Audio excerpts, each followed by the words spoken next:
വിഷ്ണുശാലിനിയുടെ പുതിയ എപ്പിസോഡിൽ സുസ്മിത അങ്ങനെ സമ്മർദ്ദം ചെലുത്തിയും പൈസ കൊടുത്തുമൊക്കെ ആ വിദ്യ നഴ്സിനെ സ്വാധീനിക്കുകയാണ്. തുടർന്ന് ആരും അറിയില്ലല്ലോ എന്ന് ചോദിക്കുമ്പോൾ ഇല്ല ആരും അറിയില്ല എന്ന് പറയുകയാണ്. തുടർന്ന് നല്ലൊരു ഫ്രണ്ട്സിനെ ഉണ്ടാക്കാനാണ് പ്രയാസം, ഫ്രണ്ട്സിന് വേണ്ടി ഞാൻ ഒരുപാട് പൈസയൊക്കെ ചിലവാക്കുമെന്നൊക്കെ സുസ്മിത പറയുമ്പോൾ പിന്നെ വിദ്യ ഉള്ള കാര്യം പറയുന്നുണ്ട്. ചുറ്റുമൊക്കെ നോക്കിയിട്ട് സുസ്മിതയുടെ രഹസ്യം എന്ന പോലെയാണ് പറയുന്നത്. ശ്യാമയ്ക്ക് അബോർഷനായി എന്നുള്ളത് സത്യം തന്നെയാണ് എന്ന് പറയുന്നുണ്ട്. അന്നേരം അപ്പോൾ പിന്നെ എല്ലാവരും ആ ധന്യ ഡോക്ടർ ഫ്രോഡാണല്ലേ, അപ്പോൾ സത്യാമ്മയെ പറ്റിച്ചതാണല്ലേ എന്ന് ചോദിക്കുമ്പോൾ ഡോക്ടർ ഫ്രോഡൊന്നുമല്ല, അല്പം മനസാക്ഷിയുള്ള കൂട്ടത്തിലാണ്, എൻ്റെ പേഴ്സണൽ കാര്യത്തിലൊക്കെ ഒരുപാട് സഹായിച്ചിട്ടുണ്ടെന്ന് വിദ്യ പറയുകയാണ്. അപ്പോൾ പിന്നെ എങ്ങനെ ശരിയാവും? 9 മാസവും 9 ദിവസവും കഴിയുമ്പോൾ ഒരു കുഞ്ഞിനെ കൊടുക്കട്ടെ, ആകാശത്തുനിന്ന് പൊട്ടി വീഴുകയൊന്നും ചെയ്യില്ലല്ലോ, അവരുടെ മുന്നോട്ടുള്ള പ്ലാൻ എന്താണെന്ന് വിദ്യയോട് വീണ്ടും ചോദിക്കുകയാണ്. അന്നേരം വിദ്യ പറയുന്നുണ്ട് അതൊന്നും എനിക്കറിയില്ല, അവരെന്തെങ്കിലും പ്ലാൻ ചെയ്തിട്ടുണ്ടാകും, ആ സമയത്ത് ഞാൻ ലേബർ റൂമിലായിരുന്നു, ഞാൻ പറയുന്നത് സത്യമാണ്, ഇത്ര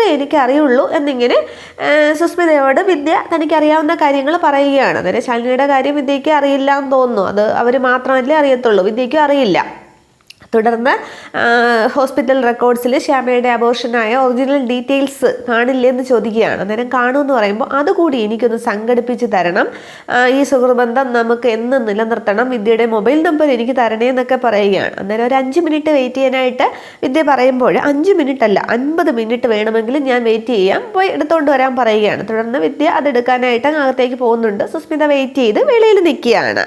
ഇതേസമയം ശ്യാമ ആണെങ്കിൽ ആകെ വിഷമിച്ച് ഇങ്ങനെ കുടുംബശ്രീ വീടിൻ്റെ ഉമ്മറ പടിയിൽ ഇങ്ങനെ ഇരിക്കുകയാണ്. അന്നേരമാണ് സത്യഭാമ ഫോൺ ചെയ്യുന്നത്. രാവിലെ ബ്രേക്ക്ഫാസ്റ്റ് ഒക്കെ കഴിച്ചോ, ഗുളിക കഴിച്ചോ, ഫോളിക് ആസിഡ്, അയൺ ഗുളിക എല്ലാം കഴിച്ചോ എന്നൊക്കെ അങ്ങ് ഫോണിൽ കൂടെ തിരക്കുകയാണ്. അന്നേരം ശ്യാമയ്ക്ക് അങ്ങ് സങ്കടം വരുന്നുണ്ട്, എന്നാലും കഴിച്ചു സത്യാമ്മയെന്ന് നല്ല രീതിക്ക് മറുപടി പറയുകയാണ്. അന്നേരം സത്യഭാമ ഫോൺ ചെയ്യുന്നതൊക്കെ ഹാളിരുന്നാണ് ഫോൺ ചെയ്യുന്നത്. രാഘവൻ നായരും പിള്ളയും ഒക്കെ എടുത്തുണ്ട്. രാഘവൻ നായർ അങ്ങ് പിള്ളയെ നോക്കി ഇങ്ങനെ തലയൊക്കെ കുലി കാണിക്കുകയാണ് സത്യഭാമയുടെ ആ ശ്രദ്ധ കണ്ടിട്ട്.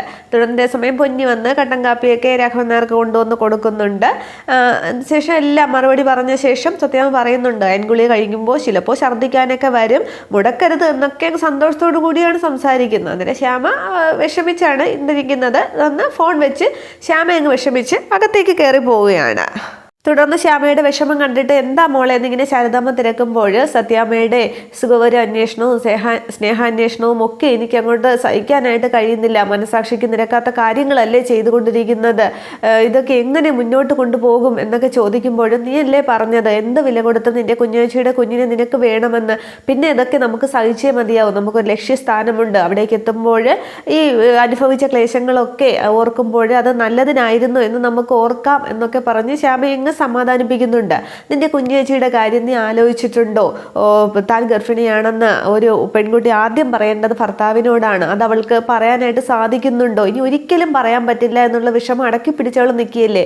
നീ രോഹിത്തിന്റെ മുമ്പിൽ നിൽക്കുന്നതിനേക്കാൾ വിഷമത്തോടു കൂടിയാണ് അവൾ വിഷ്ണുവിന്റെ മുമ്പിൽ നിൽക്കുന്നത്. നിനക്ക് രോഹിത്തിനൊരു കുഞ്ഞിനെ കൊടുക്കണ്ടേ, സത്യാമ്മയ്ക്ക് ആ വീട്ടിൽ ഓടി കളിക്കുന്ന ഒരു കുഞ്ഞിനെ കൊടുക്കണ്ടേ, അതിനിപ്പോൾ ഇതിന് സഹിച്ചേ മതിയാവുള്ളൂ. വേണമെങ്കിൽ ശാലിനിക്ക് സത്യാമ്മയോടും വിഷ്ണുവിനോടും ഒക്കെ തുറന്നു പറയാം താൻ ഗർഭിണിയാണെന്ന്. അവളെ പൊന്നും പട്ടും കൊണ്ട് സത്യാമ്മ മൂടും, മഹാറാണിയെ പോലെ വാഴിക്കും.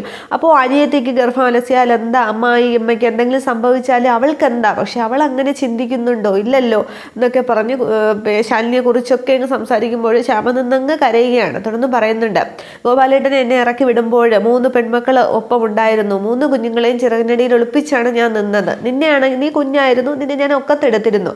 ശാരിയാണെങ്കിൽ എൻ്റെ കൈ പിടിച്ചിരിക്കുന്നു, പക്ഷെ ശാലിനിയാണെങ്കിലോ എന്നെ പിടിച്ചിരിക്കുന്ന ശാരികയുടെ കൈയും പിടിച്ച് മുന്നോട്ടാണ് അവൾ നടന്നത്. പ്രായത്തിൽ ചെറുതാണെങ്കിലും അന്ന് ഞാനാണെങ്കിൽ കുട്ടികളെ ആർക്കെങ്കിലും കൊടുക്കാം എന്നൊക്കെ ആൾക്കാർ പറഞ്ഞിരുന്നു, പക്ഷെ ദത്ത് കൊടുക്കാനായിട്ട് അരപ്പട്ടണിയിലും എനിക്ക് കഴിഞ്ഞില്ല.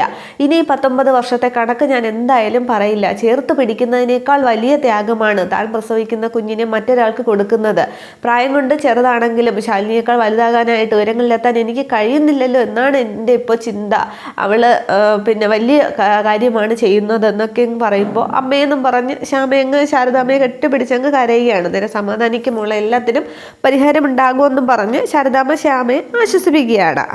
ഇതേസമയം സത്യഭാമയുടെ ഇളയ മരുമകളോട് എന്താ ഇത്ര സ്നേഹം എന്നൊക്കെ ചോദിക്കുമ്പോൾ അവൾ വീട്ടിലേക്ക് ഒരു കുഞ്ഞിനെ തരാൻ പോവുകയല്ലേ, അപ്പോൾ അതിൻ്റെ സന്തോഷത്തിലാണ് ഞാൻ എന്നിങ്ങനെ പറഞ്ഞുകൊണ്ടിരിക്കുമ്പോഴാണ് സുസ്മിത അവിടേക്ക് കാറിലെത്തുന്നത്. സുസ്മിത ഉമ്മറത്തേക്ക് കയറിയിട്ട് എങ്ങനെയാണ് ശ്യാമ കുഞ്ഞിനെ തരാൻ പോകുന്നത്, വല്ല ഹോസ്പിറ്റലിൽ നിന്ന് മോഷ്ടിച്ചുകൊണ്ട് തരുമോ അതോ വല്ല അമ്മത്തൊട്ടിൽ നിന്നും പരതി കൊണ്ട് തരുമോ എന്നൊക്കെ ചോദിക്കുമ്പോൾ നിനക്ക് എന്താടി ഇവിടെ കാര്യം, ഇറങ്ങിപ്പോടിയെന്നിങ്ങനെ രാഘവൻ നായർ ദേഷ്യത്തോടെ പറയുകയാണ്. അന്നേരം വെറുതെ വീൽ ചെയറിലിരുന്ന അങ്കിള് പ്രഷർ കൂട്ടണ്ടെന്ന് പറഞ്ഞിട്ട് അങ്ങ് അകത്തേക്ക് കയറുകയാണ്. എന്നിട്ട് പറയുന്നുണ്ട്, ഞാനിവിടെ വന്നപ്പോഴൊക്കെ നിങ്ങൾക്ക് ഉപകാരമേ ചെയ്തിട്ടുള്ളൂ, എന്തായാലും ആൻറ്റിയുടെ മരുമകളായ ശാലിനി അത്ര പെരുങ്കള്ളിയൊന്നുമല്ല ഞാൻ എന്നിങ്ങനെ പറയുമ്പോൾ ഭാമ ഇവളോട് ഇറങ്ങിപ്പോകാൻ പറ എന്നിങ്ങനെ രാഘവൻ നായർ പറയുകയാണ്. അന്നേരം ഭാമ ഇങ്ങനെ മിണ്ടാതിരിക്കുമ്പോൾ പറയുന്നുണ്ട്, ഞാൻ വീണ്ടും ഒരു ഉപകാരം ചെയ്യാൻ തന്നെയാണ് വന്നത്, നിങ്ങൾക്ക് CD പണി ചെയ്യേണ്ട കാര്യമൊന്നും എനിക്കില്ല, പക്ഷെ നിങ്ങൾ എന്നെ ദ്രോഹിച്ചിട്ടേ ഉള്ളൂ, ഒരു തക്കം കിട്ടുമ്പോഴൊക്കെ എന്നെ ഉപദ്രവിച്ചിട്ടുണ്ട്, ഒരു ഗജ ഫ്രോഡിനെ കൊണ്ട് എന്നെ കല്യാണം കഴിപ്പിച്ചു, ഇനിയും നിങ്ങൾക്ക് എന്താ വേണ്ടത് എന്നൊക്കെ പറയുകയാണ്. നേരവും രാഘവൻ നായർ അങ്ങ് ദേഷ്യപ്പെടുകയാണ്. തുടർന്ന് സുസ്മിത അങ്ങ് മുട്ടുകുത്തി സത്യഭാമയുടെ അടുത്തേക്ക് ഇരിക്കുകയാണ്. ആൻറ്റിയെ ഞാൻ സ്നേഹിച്ചിട്ടേ ഉള്ളൂ, ഒരു അമ്മയുടെ സ്ഥാനത്താണ് ഞാൻ കണ്ടിട്ടുള്ളത്, ഇന്നും അങ്ങനെ തന്നെയാണ് എന്നൊക്കെ പറഞ്ഞ് ആദ്യം സെന്റിമെന്റൽ അപ്രോച്ചൊക്കെയാണ്. അന്നേരം ഭാമ ഇങ്ങനെ നോക്കിക്കൊണ്ടിരിക്കുകയാണ്. തുടർന്ന് അതുകൊണ്ടാണ് ഞാൻ ഇത്രയും കഷ്ടപ്പെട്ട് ആൻറ്റിക്ക് വേണ്ടി ഇത് സംഘടിപ്പിച്ചതെന്ന് പറഞ്ഞ് കയ്യിലിരിക്കുന്ന ഫയല് സത്യഭാമയ്ക്ക് നേരെ നീട്ടുകയാണ്. അന്നേരം എന്താ ഇത് എന്ന് ചോദിക്കുമ്പോൾ ഒരു മെഡിക്കൽ റിപ്പോർട്ടാണ് എന്ന് പറയുന്നുണ്ട്. അന്നേരം ഭാമ അങ്ങ് മുഖം തിരിക്കുമ്പോൾ ആൻറ്റി ഇപ്പോൾ കുഞ്ഞിനെ കൊണ്ടുതരുമെന്നും പറഞ്ഞ് ശ്യാമയുടെ കാര്യം പറഞ്ഞില്ലേ, അവൾ ഗർഭിണി അല്ല എന്നുള്ള റിപ്പോർട്ട് എന്ന് പറയുമ്പോൾ സത്യഭാമയും അന്തം വിട്ട് നോക്കുകയാണ്. അതിന് ആൻറ്റി ഇത് വായിച്ച് നോക്ക്, മനസ്സിലാകും എന്നിങ്ങനെ പറയുമ്പോൾ പിള്ളയെന്നിങ്ങനെ ഭാമ വിളിക്കുകയാണ്. തുടർന്ന് പിള്ള ആ ഫയൽ വാങ്ങുകയാണ്. തുടർന്ന് സുസ്മിത അങ്ങ് തറയിൽ നിന്ന് എഴുന്നേൽക്കുന്നുണ്ട്. തുടർന്ന് എല്ലാവരും ഇങ്ങനെ പിള്ള അത് വായിക്കുന്നത് നോക്കി നിൽക്കുകയാണ്. അന്നേരം പിള്ളയെ അന്തം വിട്ട് നിൽക്കുകയാണ് അത് വായിച്ചതിന് ശേഷം. അന്നേരം എന്താ പിള്ളയെന്ന് ഇങ്ങനെ രാഘവൻ നായർ ചോദിക്കുമ്പോൾ ജൂൺ 8 കരുണ ഹോസ്പിറ്റലിൽ അഡ്മിറ്റായ പേഷ്യൻറ്റിൻ്റെ, അതായത് നമ്മുടെ ശ്യാമയുടെ മെഡിക്കൽ റിപ്പോർട്ടാണ്, അന്ന് അബോർഷനായി എന്നാണ് ഈ റിപ്പോർട്ടിൽ പറയുന്നത് എന്ന് പറയുമ്പോൾ എല്ലാവരും അങ്ങ് അന്താളിച്ച് നിൽക്കുകയാണ്. സത്യഭാമയും രാഘവൻ നായരും പിന്നെ പൊന്നിയും ഒക്കെ. അന്നേരം വിജയിയായ സന്തോഷത്തിൽ സുസ്മിത നിൽക്കുകയാണ്. തുടർന്ന് ഭാമയാണെങ്കിൽ ആ റിപ്പോർട്ട് വാങ്ങിച്ചങ്ങ് വായിക്കുകയാണ്. അന്നേരം ഭാമയെ അന്തം വിട്ട് നിൽക്കുമ്പോൾ രാഘവൻ നായർ പറയുന്നുണ്ട്, ഭാമയെ വിശ്വസിക്കരുത്, സുസ്മിത കള്ളം പറയും, ഇവൾ വെറുതെ പറയുന്നതാണെന്നൊക്കെ പറയുമ്പോൾ ഞാനിതിന് ശ്യാമയെക്കുറിച്ച് കള്ളം പറയണം, അല്ലെങ്കിൽ ഇപ്പം തന്നെ ശ്യാമയാണ് കള്ളം പറഞ്ഞത്, ഞാനല്ല എന്നൊക്കെ പറയുമ്പോൾ രാഘവൻ നായർ പറയുന്നുണ്ട്, ഇവൾ എന്ത് വ്യാജ റിപ്പോർട്ടും ഉണ്ടാക്കും എന്നൊക്കെ പറയുമ്പോൾ അതിപ്പോൾ നമ്മൾ തമ്മിൽ തർക്കിച്ചിട്ട് കാര്യമൊന്നുമില്ല, ഇതിപ്പോൾ ശാരദാമ്മയുടെ മക്കളുടെ സ്ഥിരം പരിപാടിയാണെന്നാണ് തോന്നുന്നത്, ഒരാൾക്ക് സിവിൽ സർവീസിൽ പോകാനാണെങ്കിൽ മറ്റൊരാൾക്ക് സ്വത്ത് തട്ടിയെടുക്കുക ായിരിക്കും എന്നൊക്കെ പറയുമ്പോൾ അങ്ങ് രാഘവൻ നായരും പിള്ളയും പൊന്നിയും ഒക്കെ എന്നൊക്കെ അങ്ങ് ആക്കുകയാണ്. തുടർന്നും പറയുന്നുണ്ട്, ഇതിപ്പോൾ നമ്മൾ തമ്മിൽ തർക്കിക്കേണ്ട യാതൊരു ആവശ്യവുമില്ല, ഏതെങ്കിലും ഒരു ഡോക്ടർ പിന്നെ ശ്യാമയെ പരിശോധിച്ചാൽ പോരെ, അബോർഷനായി എന്ന് അന്ന് ഡോക്ടർ പറയുന്നത് ഞാൻ കേട്ടതാണ്, പിന്നെ ആ ധന്യ ഡോക്ടർ എന്തിനൊരു കള്ളം പറഞ്ഞു എന്നാണ് ഇപ്പോൾ അറിയേണ്ടത്. ഇപ്പോൾ ശ്യാമയെ പരിശോധിക്കേണ്ടത് കരുണ ഹോസ്പിറ്റലിലെ ധന്യ ഡോക്ടർ ആവരുത്, അവിടുത്തെ വേറൊരു ഡോക്ടറും വേണ്ട, വേറെ ഏതെങ്കിലും ഒരു ഡോക്ടർ പരിശോധിച്ചാൽ പ്രശ്നം തീരാവുന്നതല്ലേ ഉള്ളൂ എന്നിങ്ങനെ പറയുകയാണ്.